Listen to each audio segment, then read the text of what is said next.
We're going to put on the stator right now, or generator, or it's probably a stator. Electronics is not one of my strong fields, so if you're out there and you know all the correct terms, and you know, God bless you, but I don't, so don't hold me to it. Anyway, I've already got my seal in here. The Woodruff key is going to go right here. The Woodruff key for this crank shaft is right here. You can see it's a little half moon shaped dealy. That will, after it goes on the crankshaft right here, will fit in this little slot. This is what keeps the flywheel right here attached to the crankshaft, and it can't move. It is a pain in the ass to get on. The reason for it is because all these magnets in here are attracted to all of these sensors on the magneto or whatever, alternator. I call it all kinds of things. I can't remember. Anyway, first thing to do is to make sure that these metal surfaces are clean. You can sand them with a little bit of water, oil, and say like right here, this is 1000 grit wet. Well, you just use a little bit and clean these up. Remember, we're creating an electrical field. In order to do that, and especially at high speeds when your engine needs the maximum amount of spark to give you your highest top speed, you will need these areas clean here. You will need, this is the other part of the magneto alternator, and it is the firing magnet. And what I mean by that is it fits right down in here, and this little magnet sits right like this. Let's just say it sits right like that in there, just perfectly, okay? Well, every time that the flywheel comes around in one revolution, you see this piece right here?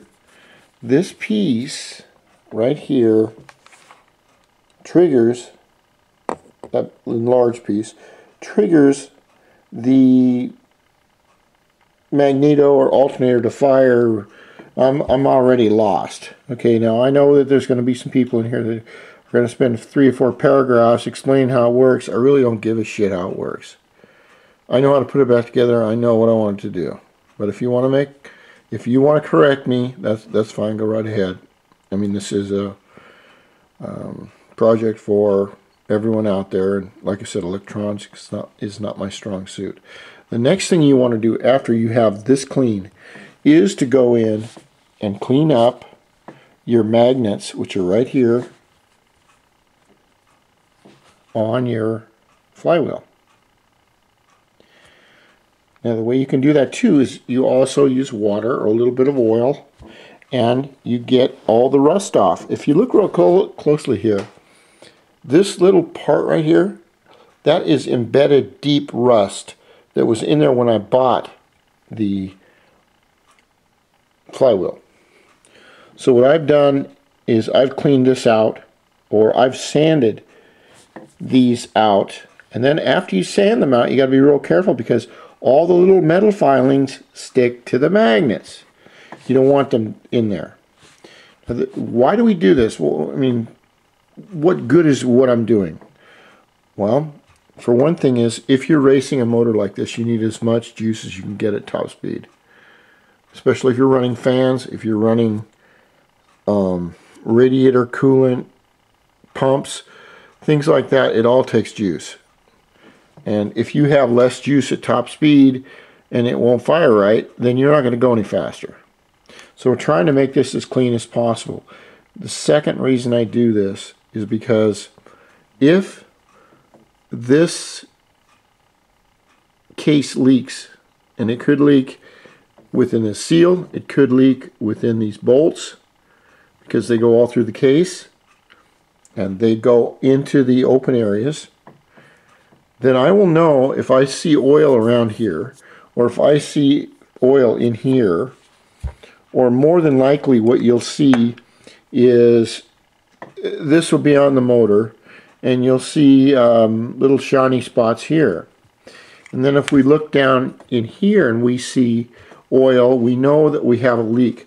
All right, now why would it leak if you have brand new seals? Well, let me explain through my great wisdom and knowledge of screw-ups. If the crankshaft is not out of balance, I think there is two parts. The crankshaft's in balance and the crankshaft is in alignment. Alignment means that this side of the crank is aligned perfectly with the other side. So there's no wobble, okay? Now what happens is if you get just a little teeny tiny bit of wobble, what that does is it takes that crank. Start the fucking light, Jesus Christ. Never work with small dogs, children, or worthless imported flashlights. On the seal, if the crank goes wobbly, just a tiny bit like that, over time, it will widen out the hole around, or the seal around the crankshaft, and it will start leaking oil, which will leak down here, and it will leak down here. Now the reason we keep the engine clean is if you have to take a mirror or something and stick it underneath and look down here, if there's oil down there, you know you got a leak. If you got a leak, you're fucked. Because these engines are basically, let's look at them in a basic configuration. They are a sealed air pump. That's what all combustion engines are. I don't care if it's a 50,000 one that drives a tugboat or one in a weed whacker. They can't leak. Next video.